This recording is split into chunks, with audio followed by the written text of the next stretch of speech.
Engineering, medical, pharmacy, లా ఇట్లాంటివన్నీ కూడా సమాజంలో చాలా కీలకమైనటువంటి చదువులు.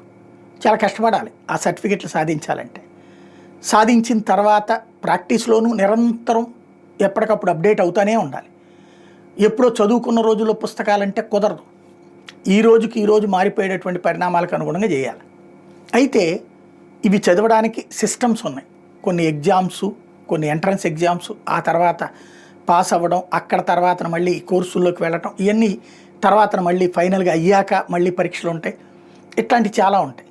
కానీ ఎక్కడెక్కడో ఊరు పేరు తెలియని చోట్ల సర్టిఫికెట్లు. లాలో అయితే కుదరదు. ఎందుకంటే మ్యాక్సిమం నువ్వు దేశంలో ఏ కాలేజీలో చదివినా ఫస్ట్ లా సెట్ రాసినే పాస్ అయ్యి, ఆ తర్వాత సీటు సంపాదించుకుని, ఆ తర్వాత కాలేజీలో చదవాలి. ఆ తర్వాత పాస్ అయిన తర్వాత కూడా మూట్ కోర్ట్ లాంటి దాంట్లో వాదోపవాదాలు అయ్యాక, అందులో కూడా మార్కులు పాస్ అయ్యాక, నువ్వు మెయిన్ ఎగ్జామ్స్లో పాస్ అయ్యాక, మళ్ళీ ఆ పాస్ అయిన సర్టిఫికెట్ తర్వాత ప్రమాణ స్వీకారం చేశాక, మళ్ళీ అది అయిపోయిన తర్వాత బార్ కౌన్సిల్ ఎగ్జామ్స్ రాయాలి.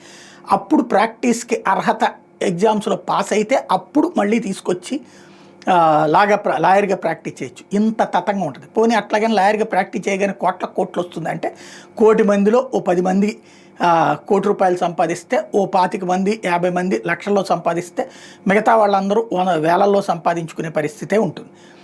అయినా సరే చేయాల్సిందే. అదే సందర్భంలో ఫార్మసీకి, మెడికల్కి అంటే ఎంబీబీఎస్తో వచ్చేటప్పటికి దానికి సిస్టమ్స్ ఉన్నాయి.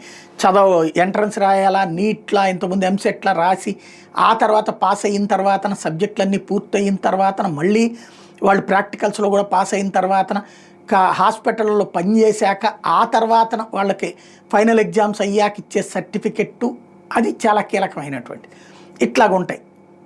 ఈ రెండింటి దగ్గర చాలా జాగ్రత్తలు ఉంది. కానీ ఇంజనీరింగ్కి సంబంధించి, ఫార్మసీకి సంబంధించి బోగస్ నడుస్తున్నటువంటి సందర్భంలో ఈ 2 కోర్సులకి, ఫార్మసీకి ఆల్రెడీ రిజిస్ట్రేషన్ సెట్ చేసింది మోడీ సర్కార్. దేశవ్యాప్తంగా రిజిస్టర్ అవ్వాలి. అట్లాగే ఇప్పుడు ఇంజనీరింగ్ కూడా నువ్వు దేశంలో ఎక్కడైనా చదువు, ఏ రాష్ట్రంలోనైనా చదువు, ఫైనల్గా నీ డిగ్రీ అయిపోయాక ఆ సర్టిఫికెట్ రిజిస్టర్ చేయించుకోవాలి. ఇప్పుడు లాయర్లకి, డాక్టర్లకి ఎట్లయితే ఇది కార్డులు వస్తున్నాయి, అట్లాగే వీళ్ళకి కూడా ఒక సిస్టమ్ని తీసుకురాబోతుంది. చాలా కీలకమైనటువంటి నిర్ణయం.